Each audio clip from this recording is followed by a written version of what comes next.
Nama saya Muhammad Bagol dan saya adalah seorang kusir delman di Jakarta, Indonesia.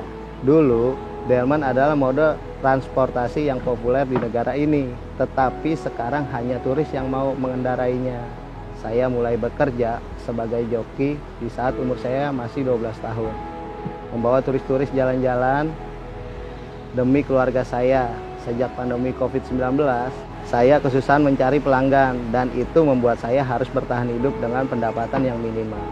Ada hari-hari di mana saya kesusahan untuk memberi makan keluarga dan kuda saya. Padahal mereka adalah hal yang terpenting di hidup saya. Saya berharap keadaan bisa kembali normal demi keluarga dan kuda saya.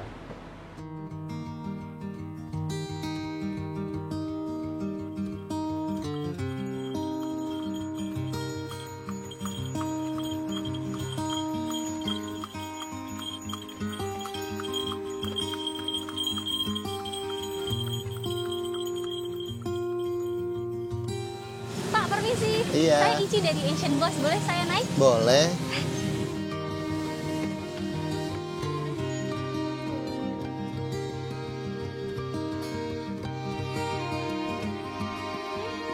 Wah, ini keren banget ya Pak keretanya. Oh iya. Namanya apa ya Pak? Delman. Boleh nggak diceritain tentang latar belakangnya Delman? Ya, bisa. fungsinya apa? Gitu. Kalau di zaman dulu untuk kendaraan ke pasar, kemana aja naik delman. Kalau sekarang dijadikan kebudayaan dan adanya di wisata. Boleh kasih tahu nggak ada berapa sekarang Pak di Jakarta? Dulu kami yang masih di Monas ya, dulunya tahun 90, 120 delman. Karena sekarang makin maju zaman, metropolitan semua makin canggih, delman pun tersisi. Sudah berapa lama Pak jadi ini kusir delman? Saya dari umur 12 tahun, dari saya kelas SD lah. Saya ngikut-ngikut, kenaik delman sebelum bisa jadi joki kuda. Saya ngenaik-naikin ngambil air, belajar nyari rumput. Setelah saya bisa nyari rumput, nah saya baru bisa dipegang les jadi joki. Karena orang tua saya bilang, apabila bisa mau jadi joki harus bisa nyari rumput. Karena kuda makannya rumput. Apabila nggak bisa ngarit, kuda nanti mau makan apa. Ini apakah sekarang Anda bekerja setiap hari Pak? Kalau di COVID ini kita kebanyakan liburnya lah, menariknya. Ya kalau di Monas ini karena baru dibuka, ya kita baru 2 minggu gitu. Baru 2 kali minggu, 2 kali pekan narik di sini. Kalau yang kemarin-kemarin kan kita libur terus, udah hampir 4 bulan lah kita nganggur. Oh, kalau sekarang ini keadaannya karena orang masih takut dan Monasnya juga masih tutup, benar-benar ya dibilang katanya ini ya sepi. Kalau saya boleh tahu ya Pak, ini penghasilannya berapa biasanya Pak sekali narik gitu? Satu hari kita kalau nggak COVID ya dapat 600, ya 700, 500, namanya kita nyari duit. Ngadu nasib di lapangan, kadang 200, kadang 300, kadang gede, kadang kecil. Tapi pahit kalau sekarang, benar-benar susah nyari duit. Karena orang aja nggak ada.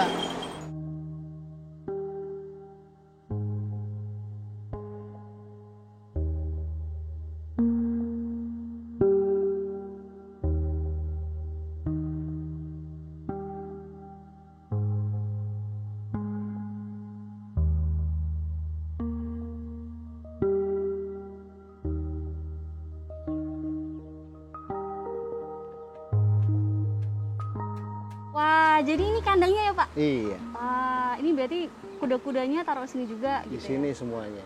Terus berapa Pak biaya untuk rawat kuda ini Pak? Kalau kita dengan secara uang itu bisa 100.000, tapi kan kalau rumput Itu kitanya per hari? iya. Tapi kalau dedak itu saat pagi 10.000, sore 10.000 udah 20, gula merahnya 5.000, 25.000. Kulit kacang hijau itu sekarang 20.000 gitu. Tapi kita nyari juga.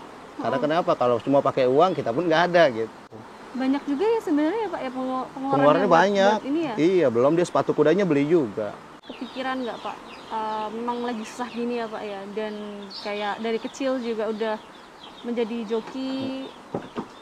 Pernah sih nggak sih kayak kepikiran kayak udah nggak usah ini aja yang lain gitu? Satu, saya mau kerja tempat lain, ijazah pun nggak ada, jadi nggak bakal bisa diterima gitu. Dan orang tua pun pernah bilang, kalau bisa terusin ini delman ini karena ini kebudayaan gitu.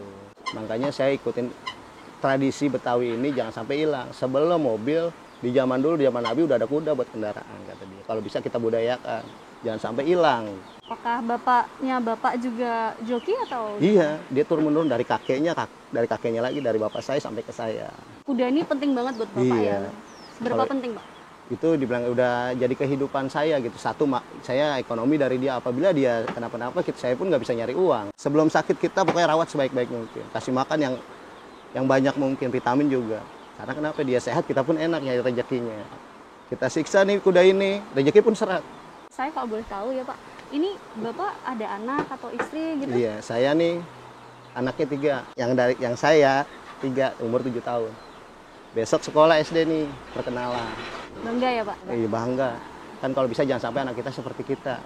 Jadi kalau saya gitu. Kalau pengen kan anaknya lebih lagi, yang dapat kerjaannya enak. Nggak ada orang tua pengen anaknya susah kan gitu. Semua pengen yang maju. Kalau lagi susah gini, caranya bapak untuk menghidupi keluarga itu gimana pak?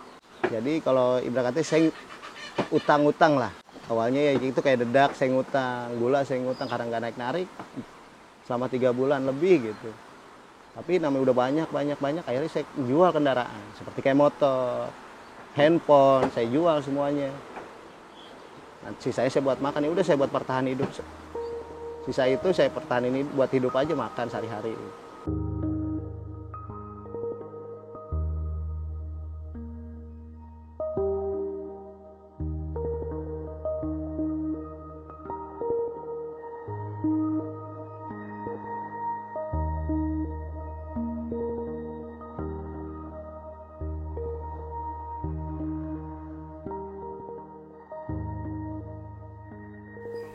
Rumahnya yang mana pak? Ya ini rumah saya. Oh iya, Ya ini keadaannya seperti ini gitu. kasih pak. Iya, mari. Permisi, Oh saya iya, masuk ya. silakan Bu. Permisi. Ya. Kan kemarin katanya dapat bantuan dari pemerintah ya bu. Iya. Boleh dikasih tahu nggak pemerintah tuh bantunya dalam segi apa gitu? Oh iya. Kita sih alhamdulillah syukur ya masih dapat bantuan ya berupa sembako sih kayak beras, sarden, minyak goreng, sama Indomie. Ya udah gitu aja sih. Tapi saya bersyukur banget deh.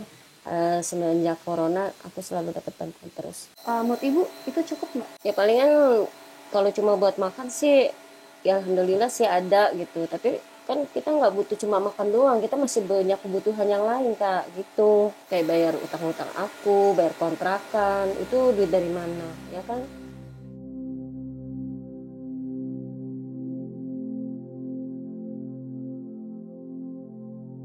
Ini setiap hari masak nih ibu. Ya seadanya aja. Ada Indomie, kadang-kadang aku bikin sarden biar hemat. Anak-anaknya ibu suka marah-marah nggak gitu atau protes? Iya, kadang-kadang suka protes. Bosan aku makan Indomie, makan telur mulu, kayak gitu. Aku mau makan sosis, kan anak-anak kan suka makan sosis gitu kan. Ya, palingan aku suka ada yang dijual di luar yang 1.500 sudah digoreng gitu, ya udahlah aku kasih gitu kak. Nggak bagus kalau buat Indomie sih. Habis mau bagaimana karena keadaan. Jadi ya terima aja. Insya Allah mudah-mudahan lepas dari semuanya ya kita lebih tambah berkah lagi aja.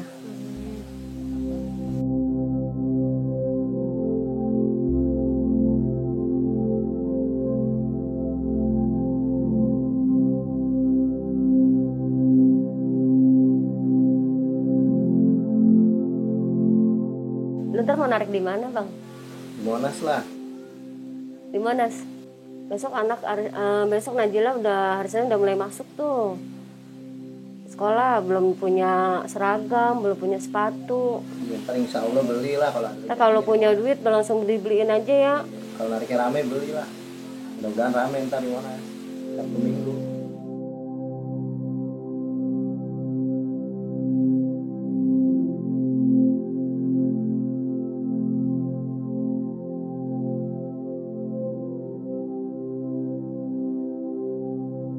Kemudian dengan adanya regulasi dari pemerintah yang bilang bahwa 4 bulan ini udah nggak boleh kerja kemarin itu, Iya. itu adil nggak Pak buat Bapak? Ya kalau buat kita ya nggak adil lah.